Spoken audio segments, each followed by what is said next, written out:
Everybody wants you to be confident until you're actually confident. Everyone wants you to love yourself until you actually love yourself. They want you to put yourself first until you actually put yourself first. So choose the people around you wisely, because some people might be good friends when you're miserable. Probably not as good when you're doing good in life. Confidence is quiet, insecurity is loud. Don't ever get mistaken, guys. The loudest person in the room is not usually the most powerful. The quietest person, however, yeah. If you're a quiet person, you're most likely very observant, very intuitive, and very intelligent. So never underestimate the power of being silent. Never underestimate the power of quiet confidence. The type of confidence that speaks before you do. The type of confidence that shifts the room before you've even said a word. So here are a few videos that will help you guys understand how having confidence is very important in this life, and that confidence will bring you into rooms and open doors for you. So I hope you guys enjoy this one. Don't forget to like and subscribe for more, and I'll see you guys in the next one. If you're a confident person, going into 2025, you cannot afford to be around people who are not confident.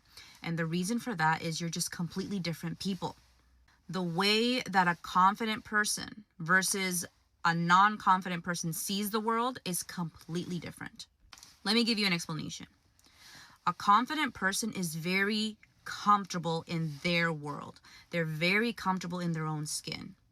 The ground that they walk on is very solid, and you see it in the way that they speak. You see it in the way that they walk and stand and carry themselves. A person who is not confident is not comfortable in their world. They're not comfortable in their skin.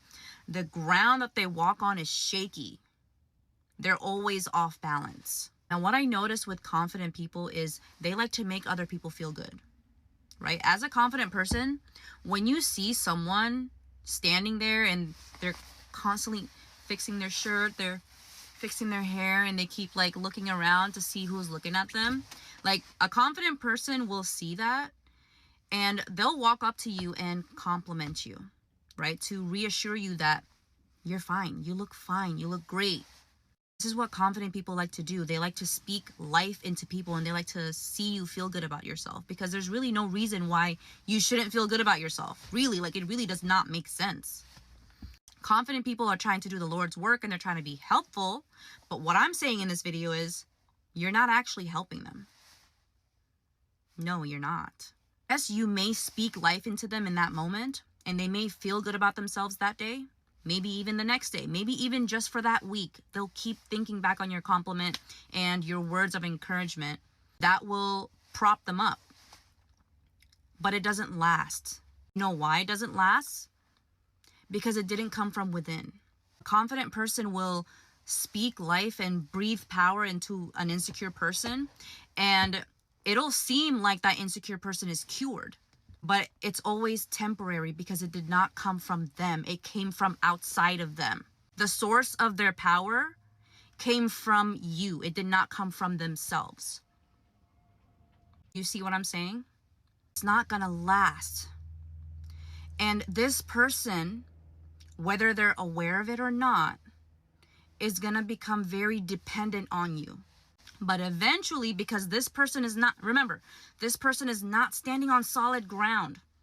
Anytime their world gets shaky again, they have to think about you again. And if they become too dependent on that, they're gonna resent you, because the source of their power is coming from you, not from them. This is why confident people get burned by their insecure friends, because it will come to a point where your words will no longer be enough. Your presence in their life will no longer be enough. Being tethered to you will no longer be enough to keep them standing, because again, they had no ground to stand on to begin with. You were the one helping them stand. It'll reach a point where they will be so off balance that the only way they can stand is if they step on you. This is why all of a sudden your friend will start treating you crazy, because having beef with you and stepping on you is the only way they feel good at this point. Your words are no longer enough to make them feel good. Now they gotta have beef with you. You see this happen in romantic relationships. A man will pursue a drop dead gorgeous woman, a very confident, very charismatic woman, he will try to bag her to make himself feel good. And yes, he will feel good for having you. He'll feel so proud of himself. And then it'll reach a point where it's no longer enough. Now he has to humble you. Now he has to treat you bad. Now he has to cheat on you just to feel like he's better than you. And I'm not saying that's the only reason someone will cheat on you. People will cheat for all sorts of reasons. There's so many reasons. But if that man's confidence is dependent on the fact that he bagged you and that he has you, that will not be enough for him. The point of this video is a new year is coming. You've worked hard to heal yourself. You've worked hard on becoming who you are now. You cannot afford to just let anybody near you. Yes, you can be polite to them. I'm not saying to be rude, but they don't need to have access to you. Be kind from a distance. You know what I mean? You gotta stop giving people the benefit of the doubt. Just because you may have chemistry with this person, whether it's platonic or romantic, you vibe and you have fun, you need to check their mindset. Look at how they view their world, because it matters who you let into your life. Just saying. Doing the inner work is actually so wild, because there will come a day where you, for real, don't recognize who you have been your entire life.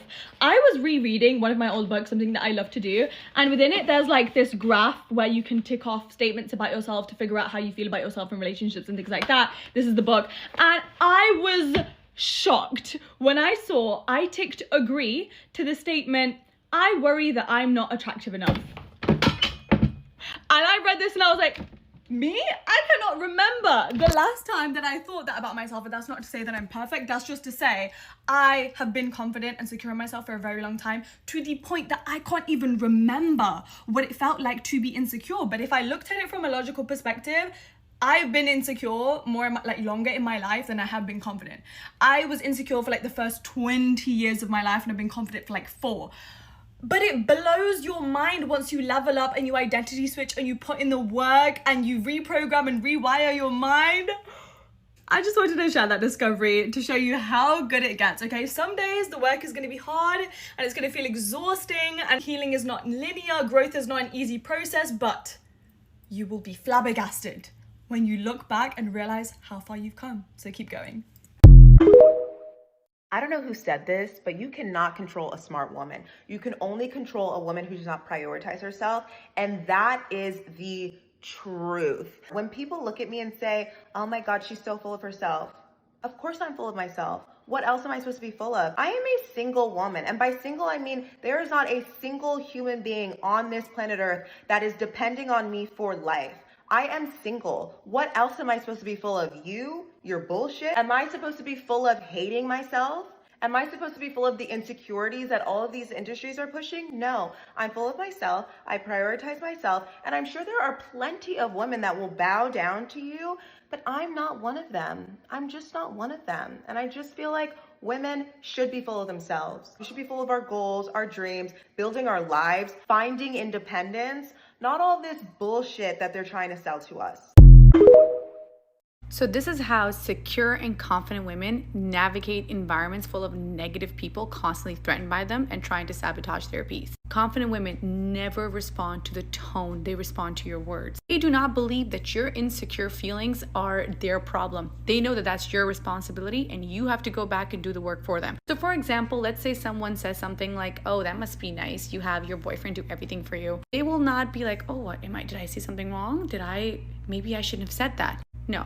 They know that this person's insecure, so they'll respond to the words. Like, yeah, absolutely. It's honestly such a loving environment. Like I said, they are bulletproof. They do not let anyone enter their field of love and positivity.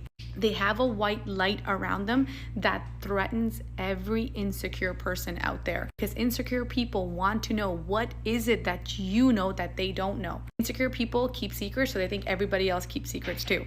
Confident women don't have any secrets. They're just comfortable with their emotions, and they'll let you be uncomfortable on your emotions in your time. They will not take their time to help you solve your problems when you haven't asked for help.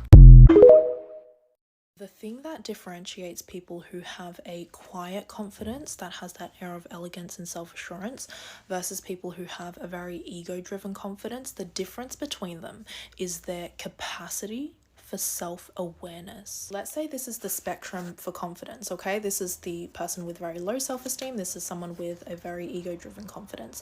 And let's say, for example, you're a woman and you see another woman walk by. She's beautiful, she's put together, and you feel this pang of jealousy, right? Someone over here with the very ego-driven confidence is going to think thoughts like, whatever, I look better than her, nobody is better than me, nobody can outshine me. And people on this end will think thoughts like, oh, who does she think she is, getting all dressed up, right? Like, they won't even register that they're feeling jealousy. They just see her, they feel uncomfortable when they see her, and they make that discomfort in themselves to be something wrong with what she's doing. Whereas when you're in the middle, you're in the sweet spot where you have that quiet confidence, you actually register that you're feeling jealous. You see her, you notice that you're feeling jealous, and you realize that your jealousy is not her fault. It's got nothing to do with her. It's simply that she is a representation of what you desire,